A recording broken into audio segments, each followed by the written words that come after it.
Hello everybody, today we're gonna be making a tier list of the best Resident Evil games. We're gonna start with Resident Evil. Resident Evil is a classic to the genre, it's the first game and it's where it all started. So, for that reason, I'm gonna give it B tier. Let's go on, we got Resident Evil 2. Now, the first was I think more scary, so I'm gonna put 2 in C tier. Let's go on, we got Resident Evil Nemesis. It's like, Return of the Sith, so it gets better than the 2. So I'm gonna put it in B tier. Let's move on. We got Resident Evil Survivor. Now, I think this one is a bit of a spin-off from what I played, because I played the game, and I think it's pretty shit, so I'm gonna put it in D tier. Let's move on. We got Resident Evil X Veronica, it goes in C tier. We got Gaiden. Now Gaiden, it's a pretty cool game, of course I played it, and I think it's one of the best, so it's going straight into A tier. Moving on, we got the sequel to Survivor. This is Survivor 2. And because the first one was so bad, I think the second one was just as bad, so it's going straight into D tier. Moving on, we got Resident Evil again. Now, however, as you can see, the main character is different, because in this one we got 2 policemen. In the first one we had a woman with a shotgun. So, because of the changing characters, I'm gonna put it into B tier. Moving on, we got Persistent Zero. Now, the name is different, and of course I played it, I played every game. However, I think this one was a bit weaker, so it's going straight into C tier. Moving on, we got Resident Evil Dead Aim. Now, the cover is really cool. We got this guy with this pistol, so it's going straight into A tier.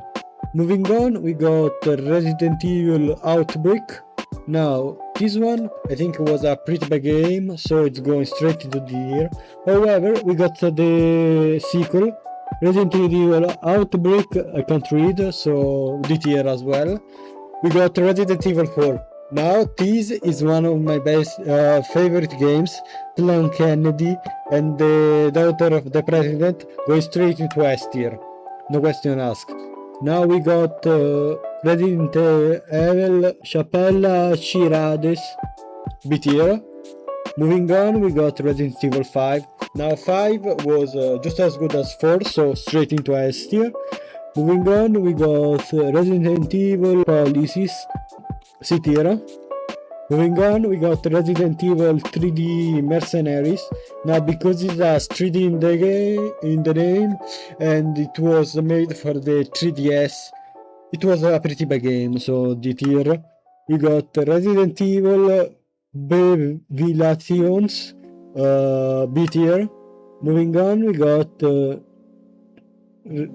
Resident Evil, I can't read, C tier.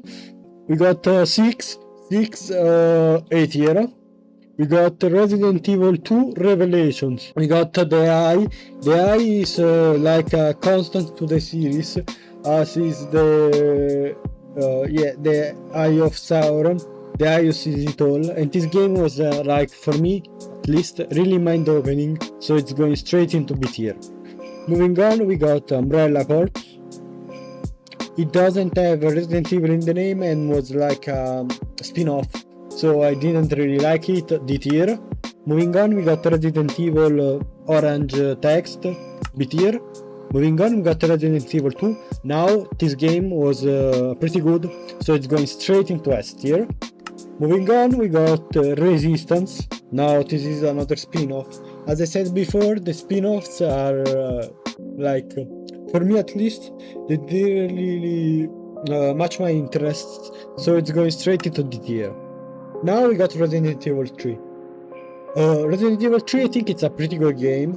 It has like the horror elements and a bunch of fighting, and we also got Carlos, so straight into S tier. Moving on, we got Village. Now village, added a vampire lady straight to S tier. Moving on, we got reverse. Yeah, shit name, D tier. Resident Evil 4 again, S tier, like the first one, perfect. Resident Evil Requiem, I think it's a pretty good game, A tier. Thank you for watching.